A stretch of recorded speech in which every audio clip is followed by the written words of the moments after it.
Diceritakan setelah beberapa waktu lamanya, setelah kepergian Sang Rama Wijaya pangeran dari Ayodhya itu, ayahnya di negeri Ayodhya, merindukan kehadiran Sang Rama Wijaya, dan pada waktu itu ia bersama istri keduanya yang bernama Kakayi. Ia pun membicarakan tentang Rama Wijaya.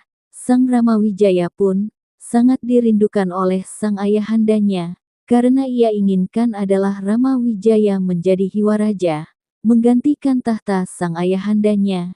Itu, akan tetapi sang istri keduanya, ibu tiri dari sang Rama Wijaya ingin memintakan akan dua permintaan kepada sang raja, karena ia pernah menolong Raja Ayodhya itu 2 kali. Namun setelah mengatakannya sang ayahandanya Rama pun terkejut dengan permintaan tersebut. Sang istri meminta agar sang ayahandanya itu memberikan 2 permintaan. Yang pertama adalah sang anaknya yang bernama Bharata yang akan meneruskan tahta sang Raja Ayodhya. Yang kedua sang Prabu Rama Wijaya dibuang selama 12 tahun. Sungguh permintaan yang menyesakkan Paduka Raja Ayodhya hingga ia dalam keadaan sakit, karena memikirkan permintaan sang istri yang berlebihan. Kamu menyembuhkan sakit bisulku. Yang kedua, ketika kamu mengorbankan diri untuk menyelamatkan aku. Kalau tidak, barangkali aku sudah masuk jurang. Ya, aku ingat. Tapi ketika aku menanyakan, kamu selalu bilang, nanti saja. Sekarang katakan Dinda Dewi, apa keinginanmu? Kaulah segalanya bagiku setelah Dinda Permaisuri meninggal. Kanda Prabu pasti akan mengabulkannya. Sebab kalau tidak, hamba tidak akan mengatakannya. Ayo katakan ke Kaye, aku pasti mengabulkannya. Sabtu Pendito Ratu Tan Keno Wolawali. Di sisi lain, Sang Rama Wijaya kembali melanjutkan akan perjalanannya ke negeri Ayodhya, dan mereka pun dihadang oleh sang resi yang tua namun ia ingin mati yang pernah menantang sang Raja Prabu Mayaspati, Sang Harjuna Sasrabahu, yang merupakan titisan Sang Wisnu. Pada kali ini sang resi menantang Sang Rama Wijaya Pangeran Ayodhya juga merupakan titisan Sang Wisnu.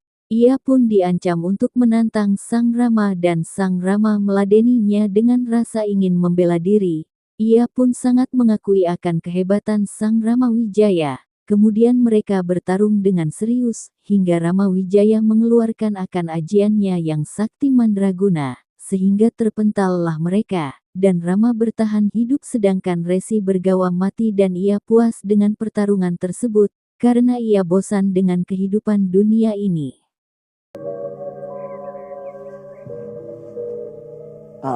Aku harus melakukan semedi untuk memohon petunjuk dari Dewata.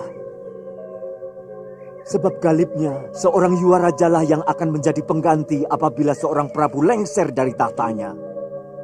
Yuwaraja itu adalah Rama Wijaya, karena dia adalah putra dari permaisuriku, Dewi Sukaslaya.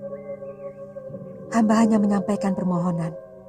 Paduka sendiri yang berhak untuk menolak atau mengabulkannya. Paduka yang menebar janji. Paduka yang bersumpah akan mengabulkan permohonan hamba. Dunia akan mentertawakan Paduka kalau berani menyalahi sumpah. Kekayi, tahukah kamu permintaanmu itu sangat terkutuk? Bisa menimbulkan perang saudara yang sangat mengerikan. Kamu mengendaki hak orang lain. Tahta itu milik Rama.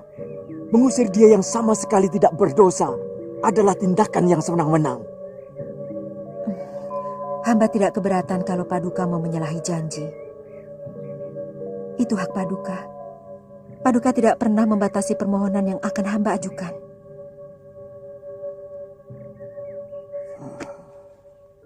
Duh, Dewata Agung, apa yang harus hamba lakukan? Hamba serahkan keadilan hamba lewat keadilanmu. Hamba tidak mampu melakukannya, karena janji sudah terlanjur hamba ucapkan kepada istri hamba.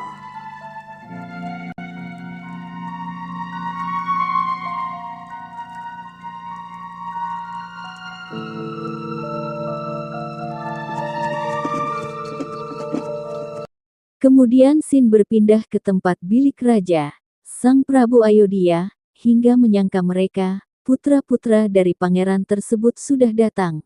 Namun sang anak tirinya yang bernama Bharata itu mengatakan tidak ada tanda-tanda kehadiran Sang Ramawijaya dan adiknya Laksmana, yang mana mereka sudah berhari-hari berjaga di perbatasan. Namun, kedatangan Ramawijaya itu semakin tercium oleh sang ayahandanya. Benar saja, Sang Ramawijaya datang ke negeri Ayodhya, yang mana istrinya itu memuji akan negeri tersebut, hingga sampailah mereka di perbatasan, yang mana mengabarkan sang ayahnya telah sakit hingga akhirnya ia pun menjenguk ayahnya ke tempat sang ayahnya yang sedang sakit. Mereka terdiam 1000 bahasa dan tidak ingin untuk mengatakan apa yang sebenarnya terjadi, dan mereka pun keluar supaya Gusti Prabu Ayodhya itu beristirahat. Laku seperti itu. Hei, tindakanmu itu hampir mencelakai kami. Aku memang sengaja mau membunuhmu.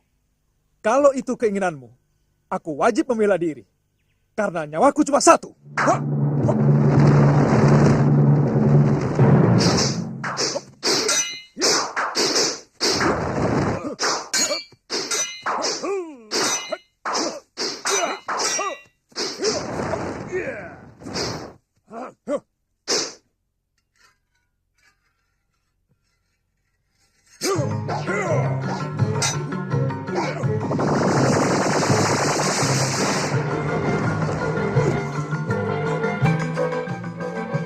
Kesaktian Satria Ayodhya ini bukan cuma berita.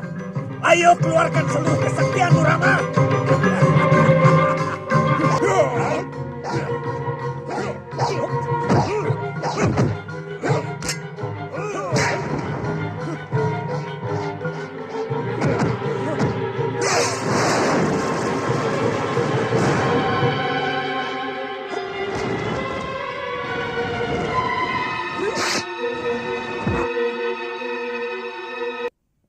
Tuan telah menuntaskan penderitaan saya.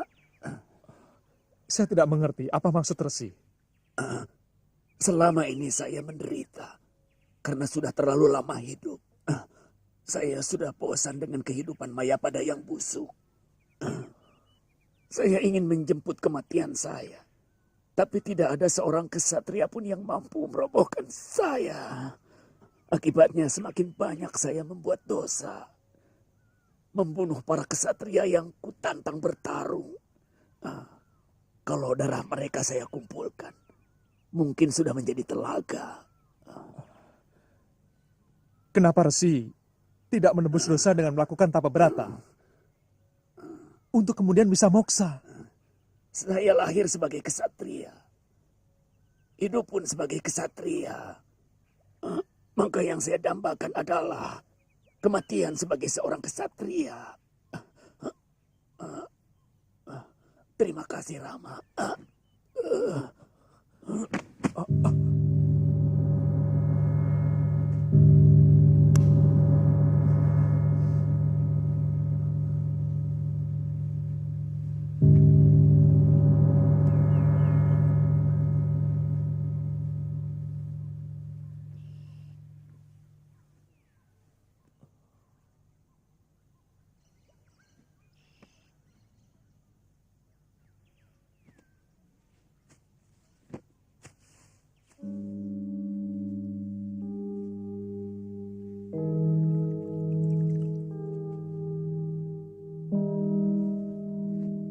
Di sisi lain, sang anak dan ibunya yang bernama Bharata, bertengkar dengan hebat di bilik kamar sang ibu, hingga sang Bharata tidak setuju dengan persyaratan yang dianggap salah.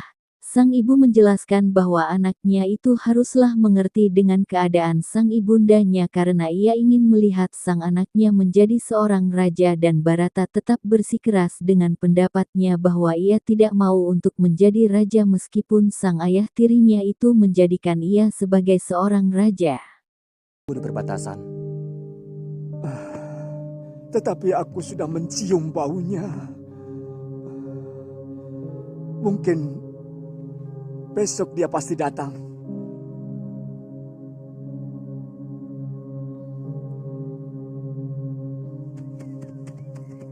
ada kereta.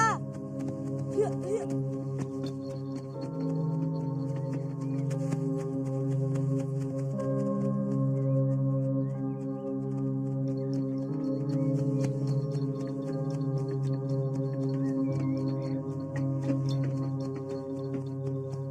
Tidak salah Ayahanda Prabu memuji negeri Kanda. Memang sangat cantik. Ayodhyapala negeri yang kecil. Selama ini rakyatnya merasa tentram dan makmur. Karena Ayahanda sangat adil kepada seluruh rakyatnya. Jangan-jangan Kanda Rama. Mungkin dia berhasil memboyong putri dari negeri Mantili sebagai hadiah sayembara.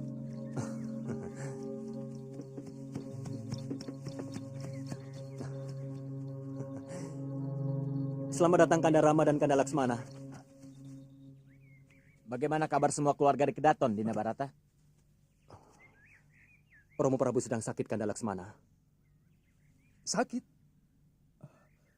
Waktu kami pamit pergi, beliau sangat sehat.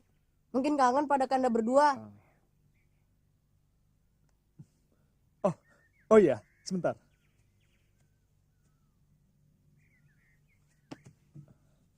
Ini istriku Sinta. Sinta, yang ini Trugena, dan ini Barata.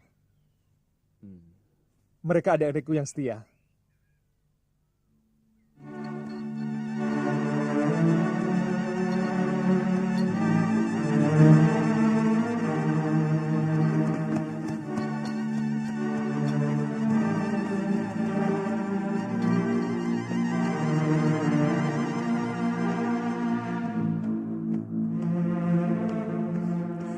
Kanda Prabu, Nanda Rama dan Laksmana sudah datang.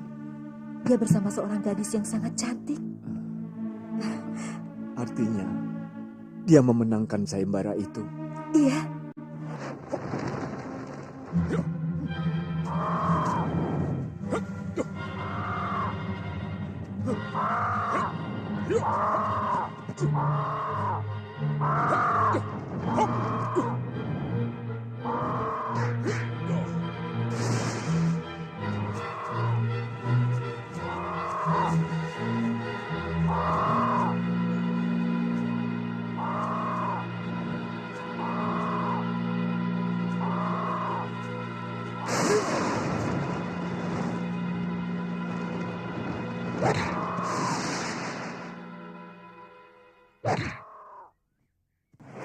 Dan gadis itu pasti putri Dinda Prabu Janaka.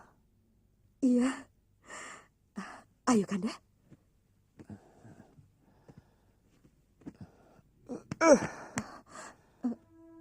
Kanda, ada apa?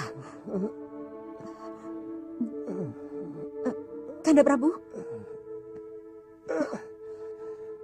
Seandainya Sukaslaya masih hidup, dia pasti bahagia melihat putranya menyunting seorang gadis yang cantik. Tetapi aku semakin tersiksa. Kekasih, rasanya aku tidak mampu mengutarakan semua permintaanmu kepada Rama.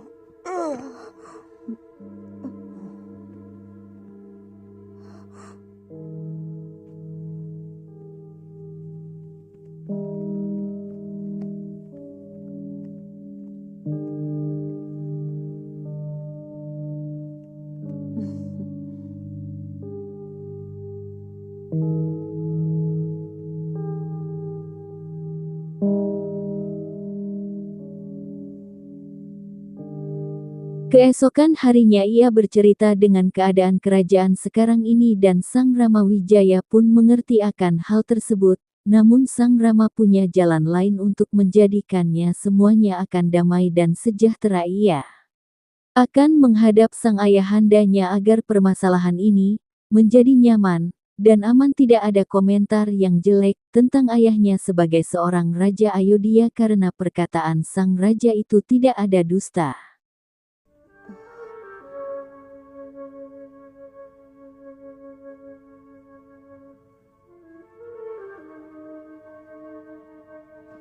Kanjeng Ibu, mungkin Romo Prabu perlu istirahat.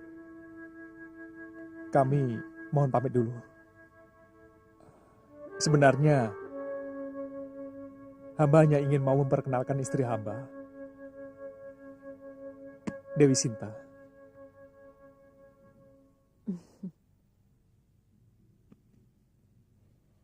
Nanti Ibu sampaikan.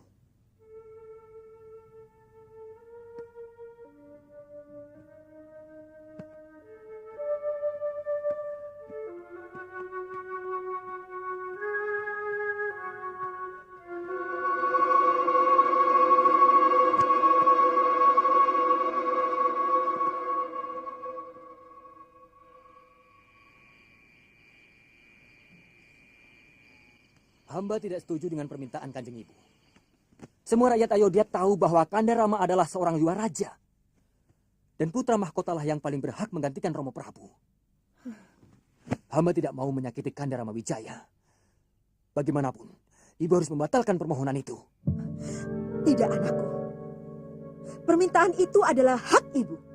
Kanda Prabu sendiri yang berjanji akan mengabulkan apapun permintaan Ibu tanpa ada tabu apapun. Maksud Romo Prabu tentu selain tahta. Karena Ibu tahu bahwa Kanda Rama sudah diangkat menjadi yuwa raja sejak kecil. Jangan bodoh, Barata. Semua ini Ibu lakukan untuk kamu. Ibu tidak mau kamu hanya menjadi orang kedua atau bahkan ketiga di negeri ini. Ibu ingin kamulah yang berkuasa di Ayodhya Pala ini. Hamba juga punya hak untuk menerima atau tidak menerima kedudukan yang diperoleh dengan cara seperti ini. Barata, kamu menyakiti hati Ibu.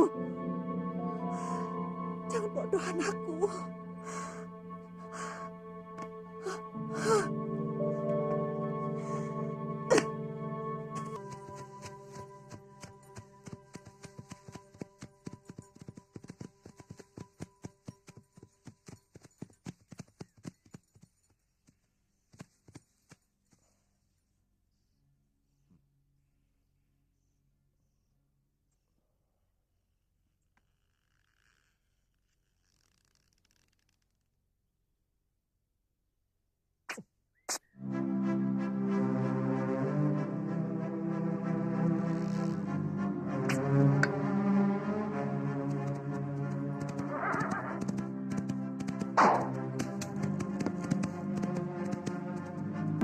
Terus terang, saya tidak bisa menerima permintaan Kanjeng Ibu.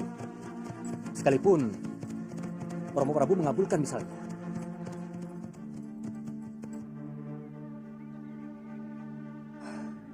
Rupanya itu yang membuat Romo Prabu sakit. Ini memang sangat pelik, Barata. Sebagai raja, Romo Prabu tidak akan memungkiri janjinya kepada ibumu. Di sisi lain, beliau tidak ingin mencabut hak saya sebagai putra mahkota. Saya akan coba selesaikan secara baik-baik. Yang penting supaya Romo Prabu kembali sehat. Saya tidak mau Kanda mengorbankan hak Kanda hanya demi keinginan ibu saya. Saya akan mencoba untuk menghentikan keserakahan ibu saya dengan mengatasnamakan saya.